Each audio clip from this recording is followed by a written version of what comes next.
Eu queria que vocês abrissem as suas Bíblias no livro de Apocalipse, na carta de Apocalipse, capítulo 2 e verso 12. Mas antes disso, eu queria ler com vocês o começo de cada carta, ou pelo menos de 2 ou 3, para nós começarmos cravando uma verdade, e que parece que essa verdade evaporou, sumiu com o tempo da igreja, e parece que hoje já não serve mais. Leiam comigo, vamos ler a carta de Éfeso, o começo dela, no capítulo 2. E ao anjo da igreja de Éfeso, escreve isso, assim declara aquele que tem as 7 estrelas na mão direita e anda no meio dos 7 candelabros de ouro. Conheço as tuas obras, tanto o teu trabalho árduo, como a tua perseverança, e que não podes tolerar pessoas más, e que puseste à prova aqueles que a si mesmos se declaram apóstolos, mas não são, e descobristes que eram impostores. Agora o começo da carta à igreja de Esmirna, verso 9. Conheço as tuas obras e a tua pobreza, contudo tu és rico. Conheço a blasfêmia dos que se dizem judeus e não são. Pelo contrário, são da sinagoga de Satanás. Agora para a igreja de Pérgamo, verso 13. Conheço o lugar em que vives e onde se encontra o trono de Satanás.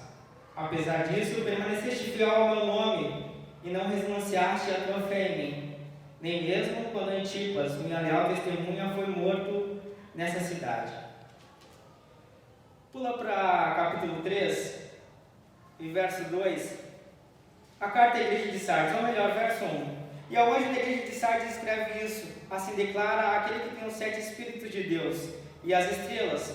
Conheço as tuas obras, que tens fama de estar vivo, mas de fato estás morto. Até aqui. Ou melhor, para nós entendermos melhor, verso 14, igreja de Laodiceia, já que nós temos um pouquinho de tempo. Verso 15, conheço as tuas obras, sei que não és frio nem quente, antes fosse frio ou quente. E por esse motivo, porque és morto, não és frio nem quente, estou a ponto de vomitar da minha boca. Pode tomar seu assento? A pergunta que eu quero fazer para vocês essa noite é: essas igrejas, elas eram de quem? Quem escreveu essa carta foi João, como aqui já foi dito. E as igrejas da Ásia eram igrejas que estavam crescendo. E Jesus manda João escrever para essas igrejas. Ou seja, a igreja era de Jesus. Mas para algumas, Jesus começa se apresentando, é claro, como toda a carta. E para algumas irmãvinhas ele começa assim: eu sei as tuas obras, eu sei o que tu está passando, eu sei que tu tem permanecido fiel. Logo depois de fazer um elogio, ele vem e faz uma crítica. Mas para algumas, ele já entra direto na crítica. Ele já entra direto apontando o erro. E o que eu quero dizer com isso é que elas eram todas igrejas de Deus, todas igrejas de Jesus. E que o dono da igreja, às vezes, chega dando laço, como diz no interior. Chega apontando e dando críticas daquilo que precisa ser mudado. Para alguns, ele vem colocando os pontos positivos e depois ele apresenta os negativos. E para outros ele já vem largando direto os pontos negativos e dizendo que resta alguns que ainda são fiéis. Em todo caso, Deus ama todas as igrejas. E isso serve para mim e para você. Ah, Roger, mas você não sabe do que eu passo. É crítica atrás de crítica. É todo mundo apontando o dedo para mim, é dizendo que eu preciso melhorar nisso. É as pessoas lendo a palavra e aquilo parece que vem para mim. Sim, é para você. E você precisa mudar. E se Deus fala, é porque Ele ama. Nós temos que aprender a ouvir críticas. Não é porque nós estamos há 20 ou 30 anos, como o pastor diz na igreja, ou porque nós sabemos um pouquinho mais, ou porque nós fizemos algum curso, que nós achamos que nós não precisamos ser aperfeiçoados. E parece que a igreja esqueceu disso. Porque hoje o que nós queremos é elogios. Olha que culto bom que o irmão Kleber fez. Olha que pregação que o pastor trouxe. Olha o exemplo que é a Miriam. Olha isso. E aí quando vem uma crítica, não, peraí, só falam aquilo que eu faço de errado, ninguém vê o que eu faço de certo, não é assim? Você sabe de uma coisa? Eu vou dar um tempo, vou dar uma acalmada, porque estão me criticando, porque a igreja é formada por pessoas e não tem ninguém perfeito. E não é porque você é bom em uma área que você é bom nas outras. Não é porque você é um bom amigo, não é porque você serve como diácono aqui ou como obreiro aqui, que significa que você é um ótimo pai. E não é porque você é um bom marido, um bom esposo, que você é um bom irmão. Nós todos temos áreas para se aperfeiçoar. E o dono da igreja sabe disso. E é por isso que ele usa a sua palavra. Então, irmãos, quando te fizerem elogios acerca do que tu está fazendo, fique feliz. Mas quando tu receber críticas daquilo que tu precisa mudar, daquilo que tu precisa melhorar, porque quem vê o que nós precisamos melhorar são aqueles que estão próximos. É para isso que serve a igreja. É para um aperfeiçoar o outro, um exorta o outro em amor, como a Bíblia nos ensina. Então, você não é o Superman, você não é a Mulher Maravilha. Você é cheio de defeitos. E é por isso que você precisa de Jesus. Então, quando derem laço em nós, como a mãe diz, aguenta caladinho. Aprende. Melhora. Porque nós estamos nesse deserto. E para nós chegar na Nova Canaã, nós temos que estar aperfeiçoados. Amém? Dito isso, então, quando nós apanharmos, vamos ficar felizes. Agora vamos para a carta. Verso 12 do capítulo 2 diz assim: E ao anjo da igreja de Pérgamo escreve: Assim declara aquele que tem a espada de 2 gumes afiados: Eu conheço o lugar em que vives e onde se encontra o trono de Satanás. Apesar disso, permaneceste fiel ao meu nome, e não renunciaste à tua fé em mim. Nem mesmo quando Antipas, minha leal testemunha, foi morto nessa cidade, onde Satanás habita. Tenho, contudo, contra ti algumas demonstrações. Portanto, tens contigo os que seguem a doutrina de Balaão, que ensinou Balaque a armar ciladas contra os filhos de Israel, induzindo-os a comer de alimentos sacrificados a ídolos e a entregarem a prática da prostituição. Além disso, tens também alguns que, semelhantemente, seguem a doutrina dos nicolaítas. Diante do exposto, arrepende-te. Caso contrário, logo virei contra ti e contra eles pelejarei com a espada da minha boca. Quem tem ouvidos, compreenda o que o Espírito revela às igrejas. Ao vencedor eu proporcionarei do maná escondido, bem como lhe darei uma pedra branca, e sobre essa pedra estará grafado um novo nome, o qual ninguém conhece, a não ser aquele que recebe. Amém?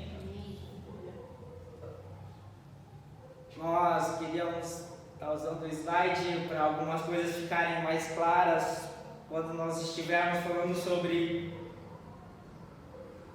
a igreja e sobre as suas características. Eu anotei algumas coisas aqui sobre essa cidade de Pérgamo.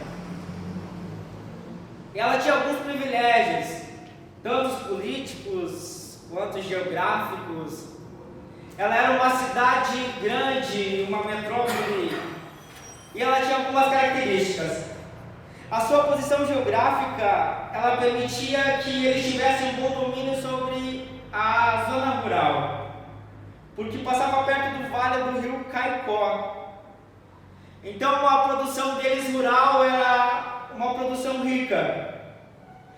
O comércio deles também era uma cidade que tinha uma rota de comércio muito bom, porque fazia ligação entre as outras cidades. A riqueza cultural e artística dessa cidade atraía muitos visitantes. Imagina você, uma cidade grega que tinha uma biblioteca, e essa biblioteca tinha cerca de 12 mil pergaminhos. E todos eles em várias áreas, seja medicina, seja filosofia, seja matemática. Você consegue imaginar, a gente já conhece o povo grego pela sua cultura e pela sua filosofia. E quando nós tínhamos aula de filosofia, sempre era citado algum pensador grego. E nós dizíamos, que povo inteligente. Agora você imagina uma cidade que é conhecida pela sua biblioteca, e a sua biblioteca competia com a biblioteca de Alexandria. Eram quase que equivalentes. Era uma cidade muito culta, era uma cidade próspera, era uma cidade que atraía muitas pessoas. E diante disso, a igreja foi colocada lá. Lembrando que eu anotei aqui algumas coisas sobre ela. E sobre seus filósofos. Tem tipo de Pérgamo, filósofo que escreveu sobre a lógica, a retórica, a ética e política. Foi tutor do rei Átulo, Átalo II. Teve Cláudio Galeno, que era médico, filósofo romano e que dominava a área da ciência. Ou seja, eles tinham alguns pensadores, eles tinham pessoas que tinham, como se diz no interior, um cacife, como um entendimento, uma sabedoria humana, seja ela matemática, seja ela filosófica, e tinha conhecimentos também sobre a medicina. Era uma cidade, então, quase que tudo que você olhava para ela te enchia os olhos. Você caminhava e encontrava o templo que tinha para Zeus, um templo enorme, com a estátua do deus Zeus, que é o deus grego, o deus soberano, colocada diante de todo o olho que passava por ali, com detalhes em ouro, e aquilo, nossa, que exemplo de arquitetura. Eles passavam por isso. Eles tinham agora um conhecimento sobre a medicina. E o deus que eles veneravam era o Asclépio, o deus da medicina, o deus da cura, que simbolizava numa imagem de uma serpente. Pérgamo também era o centro de adoração a esse deus. Pérgamo também adorava o imperador romano, porque agora o imperador romano Augusto declarou ou decretou que devia ter uma imagem, uma escultura dele e que ele deveria ser adorado. Pérgamo tinha tudo isso. Uma cidade rica, uma cidade próspera, uma cidade com conhecimento, uma cidade que cada um que você esbarrava, arrotava versos inteligentes, cada pessoa que você falava filosofava, sabe? Você bateu aqui, é um ser ou não ser, eis a questão. Aí você bateu em outros, mas espera aí, o que nós somos? De onde nós viemos? Para onde nós vamos? Uma cidade bem curiosa. O que mais que nós podemos falar sobre essa cidade? Tendo seu conhecimento sobre medicina, tendo seus deuses, e agora tendo o santuário onde se prestava sacrifício também e adorava ao imperador, agora a igreja foi colocada lá, a igreja foi instalada lá. Quando a igreja foi colocada, a verdade do Evangelho começou a ser espalhada. E agora uma igreja formada, irmãos começam a se reunir. E a igreja começa a crescer. Porque não tem nada que possa combater a verdade do Evangelho. Não tem filosofia humana nenhuma que possa ser páreo à sabedoria divina. Tanto é que o apóstolo Paulo, cada cidade que ele ia evangelizar, ele se deparava com alguns filósofos e pensadores. E ele ia lá e usava a palavra de Deus, que Deus tinha revelado a ele, e conseguia vencer a todos em seus embates, em suas dúvidas. A igreja de Pérgamo foi instalada. A igreja começa a crescer, as pessoas começam a se converter, as pessoas começam a ouvir falar de Jesus e começam a entrar e começam a se reunir. E aqui no verso 2, Deus começa dizendo: olha, eu conheço o lugar em que tu vives.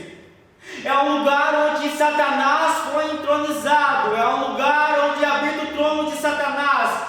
Não que seja algo físico, mas algo espiritual, devido à tamanha idolatria. Porque você saía de uma esquina, estavam adorando ao imperador romano.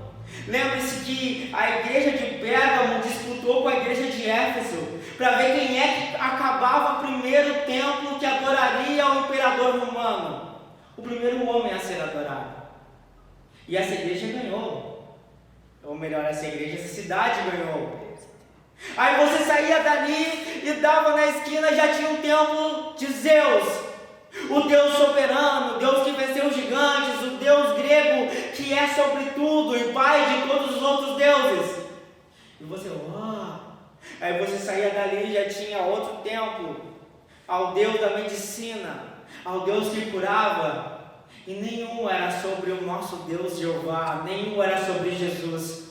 E a igreja entra naquele lugar dizendo que tudo isso não valia nada, que só havia um que deveria ser adorado, que só havia um que deveria ser exaltado, que só havia um nome sobre todo nome, esse nome era o de Jesus.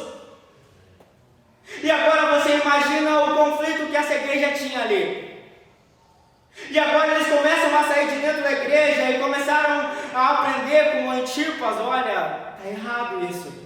Está vendo essa estátua aí desse Deus Zeus? Pois é só uma estátua. Mas lá estão falando de um Deus que se fez carne, que habitou entre nós, que venceu a morte, que ressuscitou, e Ele vive, e algo melhor, esse Deus que se fez homem, agora deseja habitar dentro de nós, e nos tornar filhos, e coparticipantes do seu reino. O que? Não, tem sim. Estão dizendo lá que veio um homem chamado Jesus, que era filho de Deus, e que ele morreu numa cruz por amor a nós. E diferente desse Deus Zeus, que desceu do céu, escolheu uma mulher casada e teve um filho com ela. Que loucura. Esse Deus é um baita no fura-olho. Porque ele desceu do trono que ele dizia ter, pegou uma mulher casada, teve relacionamento com ela, teve relações com ela, e aí nasceu um semideus, aí nasceu Hércules. Mas o Deus que eles estão dizendo lá, o Nazareno, viveu há uns 90 anos atrás. Ele nasceu de uma virgem. Quando essa virgem estava noiva, apareceu um anjo a ela dizendo que ela seria, que através do Espírito Santo, o Espírito Santo geraria alguém dentro dela. Só que detalhe, há anos atrás, eles já vinham anunciando a vinda desse Messias, porque o profeta deles, eu não lembro o nome, mas eu acho que em Isaías, dizia que um menino se nasceu, que um filho se vos deu, que sobre ele estava todo o poder, estava toda a glória, e apontava para ele, apontava para o filho dessa menina chamada Maria. E olha, sem explicação nenhuma, ela ficou grávida e nasceu Jesus. Olha, diferente desse nosso Deus que simboliza uma serpente, o Deus deles também foi anunciado há anos atrás. E sabe o que diziam dele? Que sobre as suas pisaduras eles tinham sido curados, eles tinham sido sarados. E quando esse menino nasceu, ele começou a andar, e quando ele andava, ele cruzava com o cego, ele botava a mão no cego, e o cego voltava a enxergar. Não, mas tu tem certeza disso? Sim, eu tenho, porque o João, o cara que hoje é nosso líder aqui das 7 igrejas da Ásia, ele foi testemunha ocular, ele viu, ele andou, ele multiplicou, ele viu esse Deus. Tem certeza disso? Tenho. Sabe esse imperador romano que nós estamos adorando, que é um homem que sangra, que é um homem que adoece? Então, o Deus que eles estão pregando lá naquela igreja, lá naquele lugar, está dizendo que sim, teve um homem, mas esse homem era um homem e ao mesmo tempo ele era Deus, porque ele veio e ele se fez carne, habitou entre nós para sentir aquilo que nós sentimos, para sofrer aquilo que nós sofremos. Mas ele também era Deus. E aí entra aquela velha frase que todos aqui devem ter ouvido, que como homem ele sentiu sede, e como Deus ele disse: vem a mim todos vós que têm sede, e eu vou saciar a sede de vocês.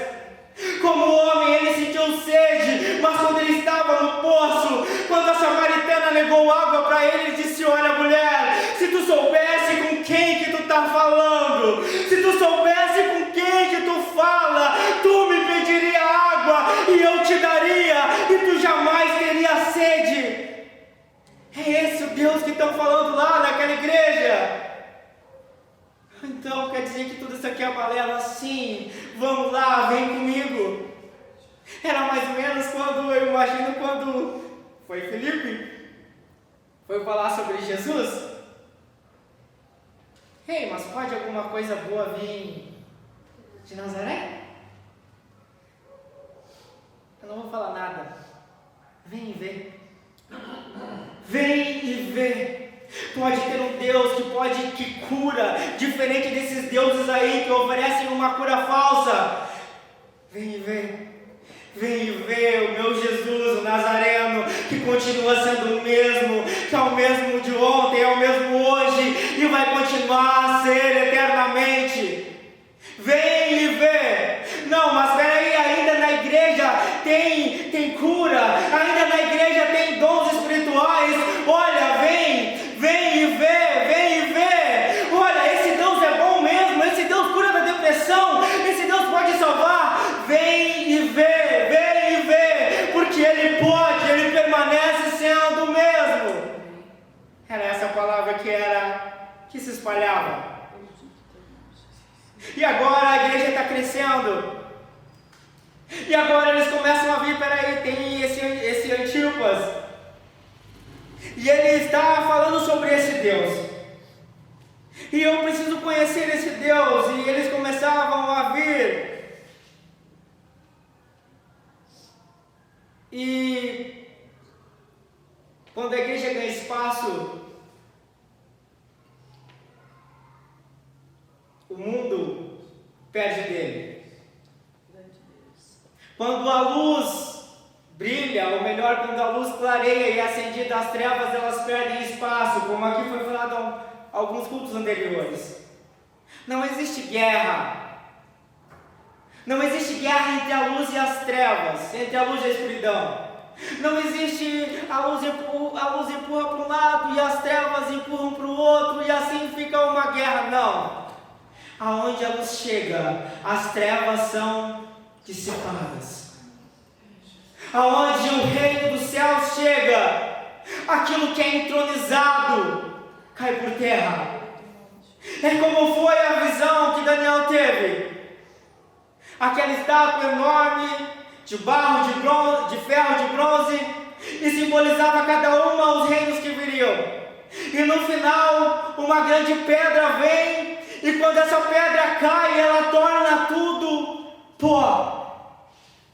Apontava para a pedra de esquina, para o nosso Jesus, o nosso Senhor, que quando Ele chega, o reino dele se expande, e todos os outros reinos se tornam nada.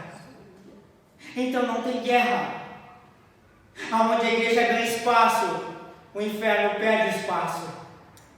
E foi isso que aconteceu na igreja de Pérgamo, na cidade de Pérgamo. Mas agora tem um líder. E como é que nós fizemos para parar algo? Eles podiam ter matado Pedro. Podiam. Mas eles atacaram primeiro o líder. É uma tática que se tem. Porque quando você derruba o líder ou a liderança, automaticamente as pessoas ficam à mercê. Não é assim? Quando você derruba o cabeça, quando você coloca ele como exemplo, e era o costume que os romanos tinham de pegar os líderes e crucificar e colocar eles como exemplo, para que aqueles que se espelhassem neles soubessem qual seria o seu destino se fizessem a mesma coisa. Então está lá o pregador, e que muitos dizem que era o pastor, pregando sobre isso. E agora nós vamos para o verso 13, que Jesus diz uma coisa assim: apesar disso, apesar do lugar que vocês estão, apesar de o trono de Satanás estar aí, vocês permanecem fiel ao meu nome. E vocês não renunciaram à fé que vocês têm em mim. Uma igreja com fé. Sim ou não? Sim. Vocês não negaram a fé que vocês têm em mim, Jesus, o ressurreto. Mesmo quando Antipas, a minha leal testemunha, foi morto nessa cidade. Então agora a tática do inferno foi essa. Nós pegamos o líder vai ser sempre o primeiro. A minha mãe que diz no interior que quando começar a perseguição, o primeiro que tem que morrer é o pastor. Mas eu gosto de falar que o primeiro que vai é o líder. Ele que dá exemplo. Jesus foi o nosso maior exemplo. Ele que trilhou o caminho que nós trilhamos hoje. Seja ele da morte, seja ele do perdão, seja ele do amor ao próximo. Nosso Jesus foi e continua sendo o mestre, o primeiro, o bom pastor, o cabeça. Agora, segundo a tradição, Antipas é pegado e é levado para a morte. E segundo a tradição, ele foi morto de uma maneira bem cruel. Pegavam aquele que foi julgado para morrer, ou pegavam o homem e colocaram ele dentro de uma estátua de bronze. Pena que nós não temos a imagem aqui, senão ia dar para vocês entenderem bem. Imagina um touro gigante, e aí você abre ele, tem uma entrada, você coloca o homem ali dentro, amarrado. Alguns dizem que era colocado óleo nele. Colocavam ele diante do altar de um Deus em forma de um touro. Colocavam lenha, colocavam fogo. E tinha uma abertura na boca desse boi, desse touro, que é por onde saiu o gemido da pessoa que estava sendo cozinhada, queimada, viva lá dentro. Que coisa horrível. Quando eu estava olhando e lendo sobre isso, ao mesmo tempo que tu imagina essa cena, eu sou muito bom de imaginar a cena, ao mesmo tempo olhava para mim e dizia, pá, que quentezinho meia boca que eu sou. Porque às vezes a gente se pega reclamando por qualquer coisa, né, na caminhada. A gente vira um crente reclamando. Ih, Deus não me vê. Ih, não sei mais o que. E a igreja que não me dá importância. E a igreja que não olha para mim. E a igreja que só olha para quem tem dízimo alto. As nossas preocupações, elas são bobas. As nossas dores, elas são bobas comparada ao que eles passavam. Você consegue imaginar, e eu acho que o pastor trouxe isso na pregação dele na quarta anterior, uma igreja que é chamada de igreja fiel, a igreja de Esmirna, e aí ela recebe elogios, e aí quando vê, mas vocês vão ser lançados, entregues à mão de Satanás, do diabo. Como assim? A igreja não era fiel? Ele aponta algum erro na igreja de Esmirna? E por que ele veio com essa ideia de que eles vão ser atribulados por 10 dias, que eles vão ser postos ali à provação? Mas por quê? Você consegue imaginar você no coro deles? Sendo que nós nos perguntamos por coisas simples o porquê. Por que Deus? Por que essa dor que não passa? Por que eu não sou visto? Agora, ele está lá, sendo queimado vivo, o pastor da igreja. Mas Jesus elogia ele dizendo que mesmo assim, a igreja não perdeu a fé. A igreja não parou de dizer que ele era Jesus, que ele era soberano, que só ele devia ser adorado, que só ele é o Deus verdadeiro. Que baita pastor esse pastor, que ensinou bem as suas ovelhas, que eles não negaram o nome de Jesus, continuaram fiéis. E agora, acabou aqui. A igreja era fiel, que baita elogio, uma igreja fiel, uma igreja que tem fé. É bonito isso. Mas mesmo a igreja tendo fé, a fé em Jesus, ela tinha algumas coisas que Deus não estava gostando. E contra essa igreja ele escreve assim: contudo, contra ti, algumas admoestações, porquanto tens consigo os que seguem a doutrina de Balaão, que ensinou Balaque a armar as ciladas contra os filhos de Israel, induzindo-os a comer alimentos e sacrifícios entregues a ídolos e entregarem a sua prática de prostituição. Além disso, tens alguns que semelhantemente seguem a doutrina dos nicolaítas.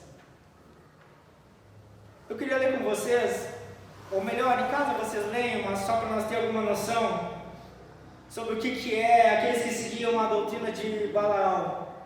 Balaão é citado no Velho Testamento como alguém que fazia tudo pela ganância, alguém que fazia tudo pelo dinheiro. Ele foi chamado pelo rei Balaque para amaldiçoar o povo judeu, o povo hebreu. E quando ele chega, ele não consegue amaldiçoar. É aquela velha história que a jumenta falou com ele. Mas, diante disso, ele precisava receber o pagamento. Então ele começa a raciocinar e a pensar, e ele chama Balaque e diz: olha, tem uma maneira. O Deus deles, ele é ciumento. Ele quer adoração somente para ele.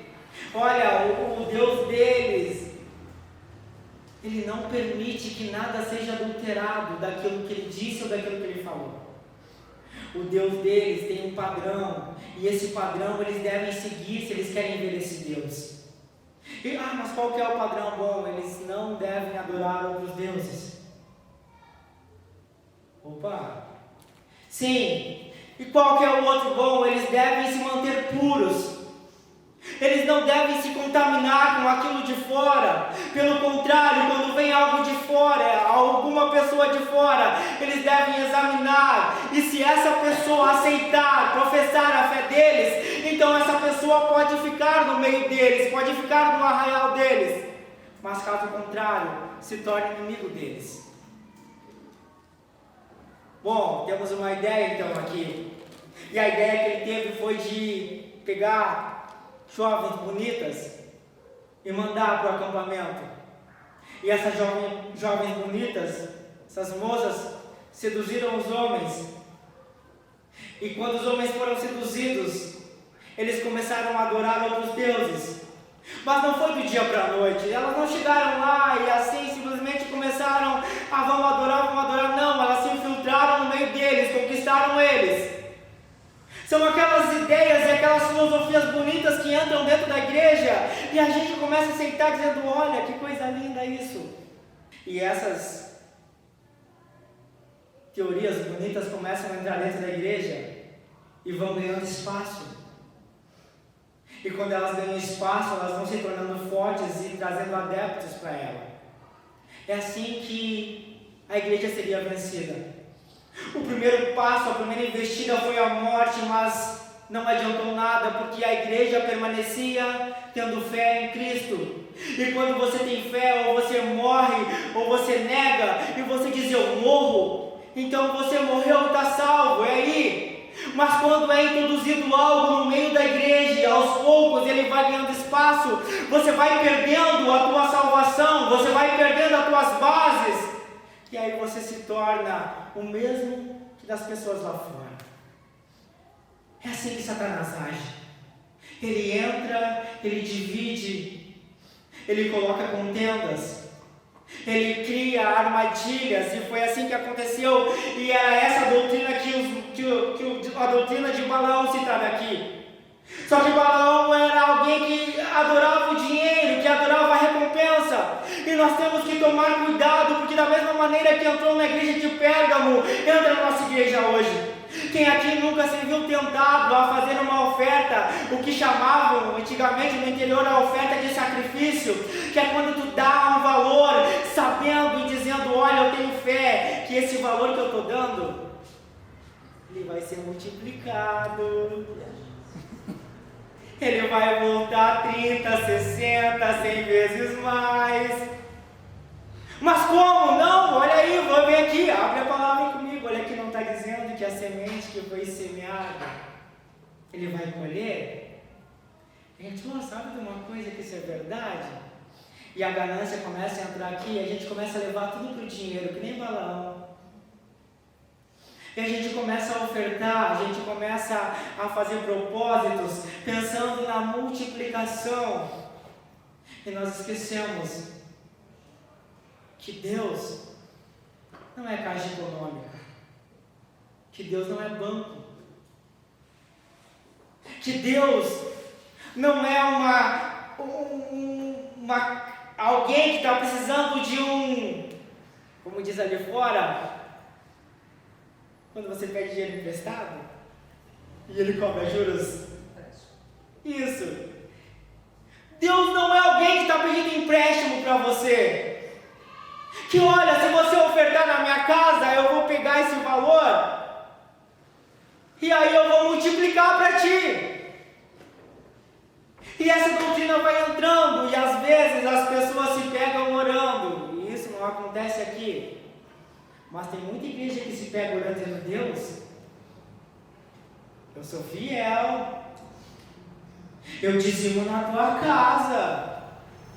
Olha, eu sempre oferto, quando tem galeto, eu tô lá, e pago lá. E por que isso agora? Por que está faltando isso? Por que está faltando aquilo? Por que eu ainda não conquistei aquele carro que eu queria, aquela acidez que eu queria? As pessoas se pegam às vezes querendo cobrar o Deus que deu tudo por elas, como se ele tivesse algum dever. E essa doutrina se espalhou no meio gospel, se espalhou no meio evangélico. As pessoas barganhando e dizendo: olha, tu é filha do rei, tu é filho do rei. E se tu é filho do rei, tu é o quê? Um príncipe. E se tu é um príncipe, tu tem direito ao melhor dessa terra. E se tu tem direito ao melhor dessa terra, se tu quer aquela S10, dobra teu joelho, dá a tua oferta, e ele tem que te dar.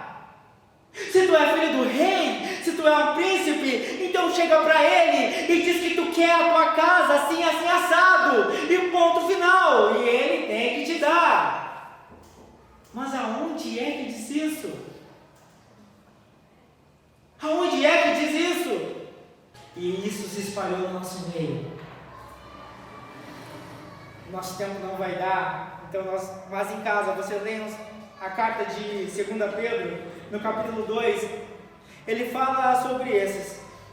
Eles diz que são homens livianos, que adoram o dinheiro, que eles prometem uma total liberdade, e que os irmãos que estavam sendo salvos começam a cair nessa doutrina, porque era a doutrina da supergraça, da hipergraça, a graça que tem hoje, que tudo pode, que tudo você pode fazer, que Deus não vai te cobrar, que não precisa você vir à igreja, porque isso é uma religiosidade, porque Deus habita em todos os lugares, afinal Ele é ou não é onipresente? Sim, Ele é onipresente, mas Ele não se manifesta em todo lugar. Ele tem lugares para se manifestar. Não é toda a sarça que pega fogo e não queima. Tem lugares específicos. Tem grupos específicos que Deus se manifesta. Mas sim, Ele é onipresente, Ele está em todo lugar. E apurando agora, ele fala sobre a segunda doutrina que se espalhou, que foi a dos nicolaítas. Alguns que dizem que era um grupo de agnósticos da época, que espalhou algumas mentiras no meio da igreja sobre a graça de Deus, dizendo também que Ele já não viria mais, espalhando algumas mentiras e gerando algumas confusões e algumas dúvidas no meio da igreja. Mas há uma segunda linha, e essa linha se refere que essa teologia dos nicolaítas foi criada por um homem, ou iniciou por um homem, e esse homem era Nicolau.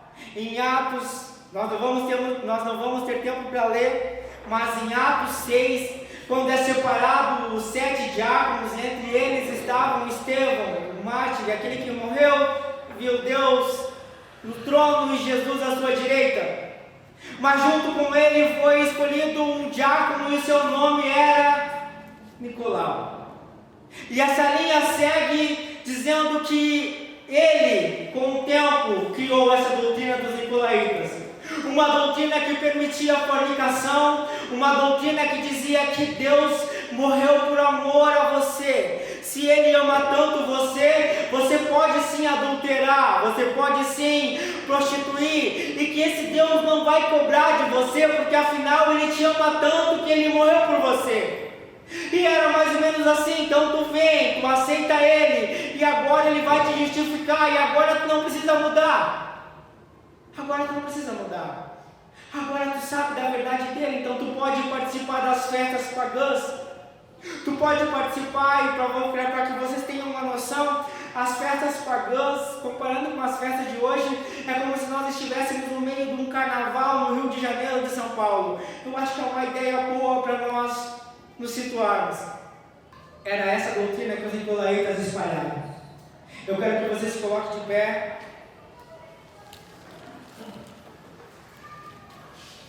Irmãos, e agora nós temos que trazer para os dias de hoje alguns exemplos, e sobre os próprios nicolaítas.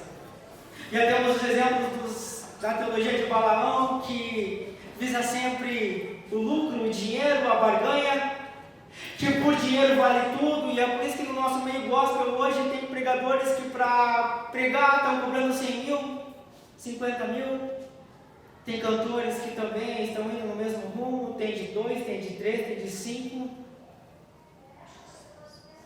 O dinheiro ganhou muito espaço e a Bíblia diz que o dinheiro é a raiz de todos os males e que o homem não pode servir a dois senhores. Ou ele vai acabar sempre puxando mais para um e deixando de lado o outro. E o único que Deus compara como Senhor é o dinheiro. Essa é uma doutrina de Balaão, nós não vamos ter tempo hoje. A dos nicolaítas é a doutrina que tudo pode, que a graça está aqui, que você pode fazer, o que importa é o que você acredita. Mas Roger, sabe quem me falou isso?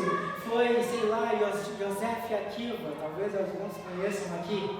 Eu escutei muito as mensagens muito boas desse homem. E no final ele acabou dizendo que Jesus não existe, que só tem um Deus e a religião certa é o judaísmo.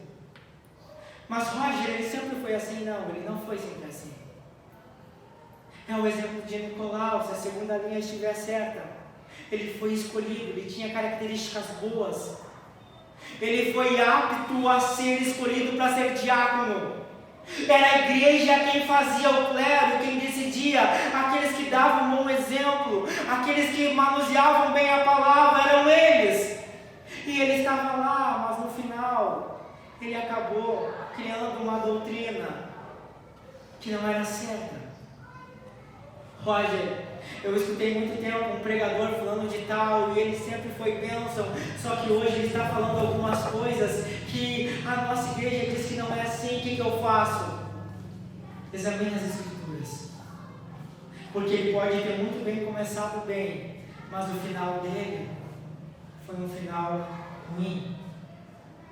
Cuidado com aqueles que pregam teologias, ideias, e que quando nós olhamos para a Bíblia, não cabe, não se encaixa.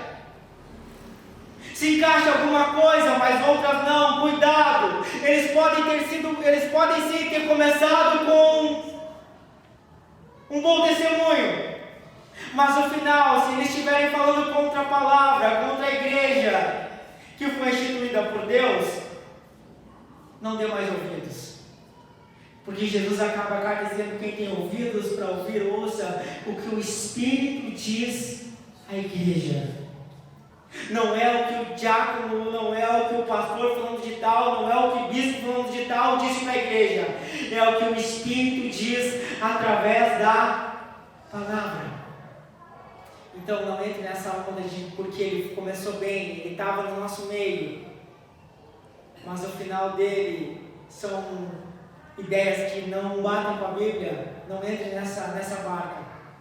Pula da barca.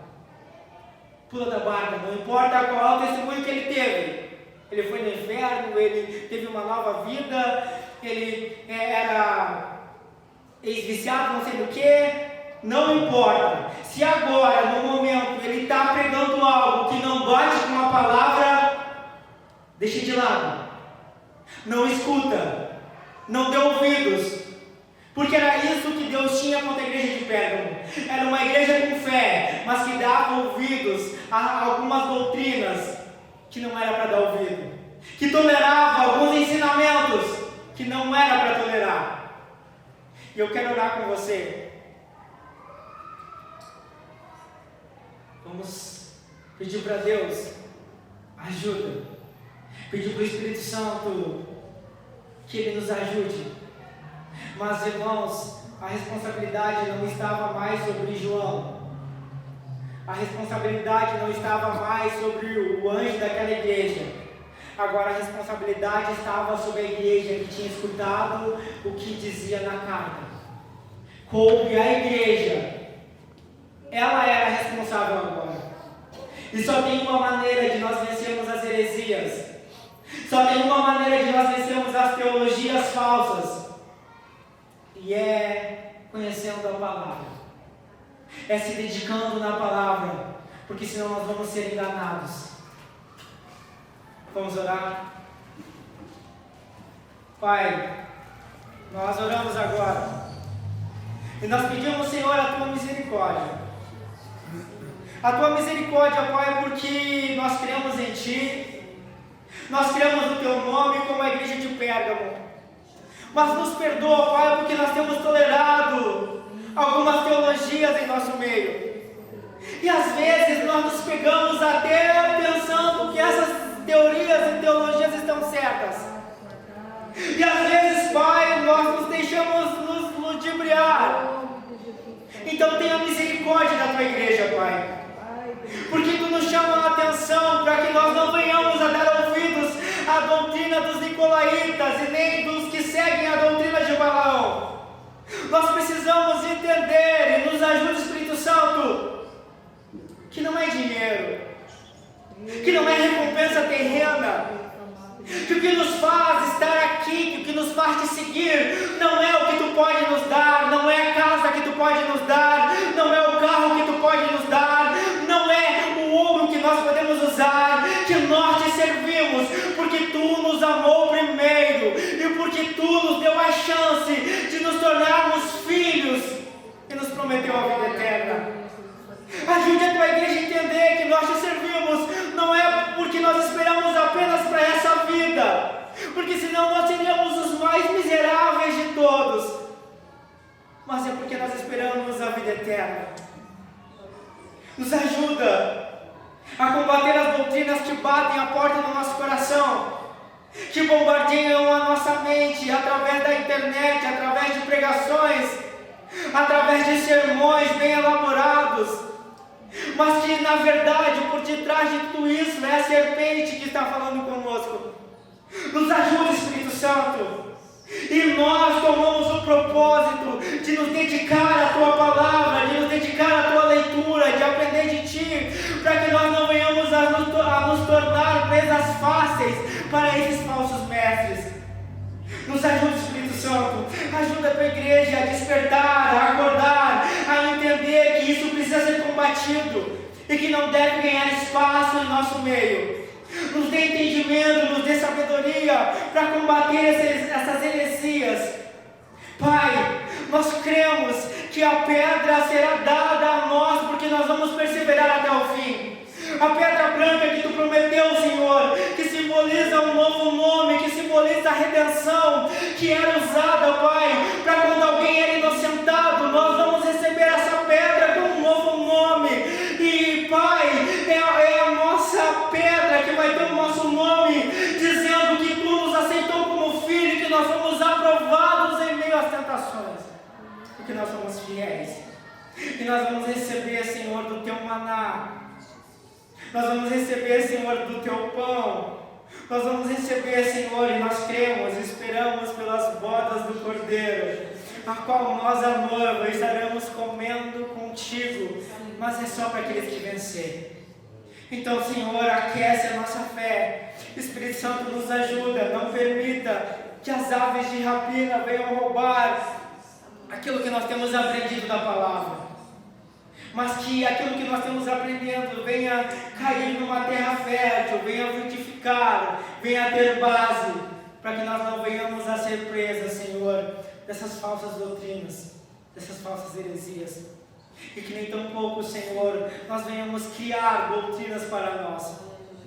Nos livra, Senhor, nos livra do nosso entendimento, nos livra de nós nos estribar, nossos próprios entendimentos. Senhor, nos livra, Espírito Santo, nos alerta, não nos deixe dormir, nos incomode, comece a mostrar que o caminho é ruim. Senhor, não permita que nós venhamos nos tornar como talvez Nicolau, escolhido, separado, mas que com o tempo, Senhor, foi criando uma doutrina para si, uma verdade para si, e Senhor, se afastou de Ti. E pior ainda, levou alguns consigo, porque essa doutrina seguiu, e nós não queremos ser criadores de doutrinas, Pai. Nós queremos, Senhor, nos humilhar diante da Tua palavra e seguir o que ela manda. E se ela mandar ir para a esquerda, nós vamos ir para a esquerda. E se elas nos mandarem para a direita, nós vamos ir para a direita. E Senhor, nos ajuda a entender que a nossa verdade não é nada, que aquilo que nós pensamos não vale nada, se não estiver de acordo com a Tua palavra. Ajuda-nos. Guarda a igreja de Flores, Pai. Guarda a igreja de Flores das falsas doutrinas. Guarda a igreja de Flores de criar falsas doutrinas dentro de si. Guarda os meus irmãos, guarda as minhas irmãs. E nós vamos lutar até o fim, Senhor. Em nome de Jesus. Amém.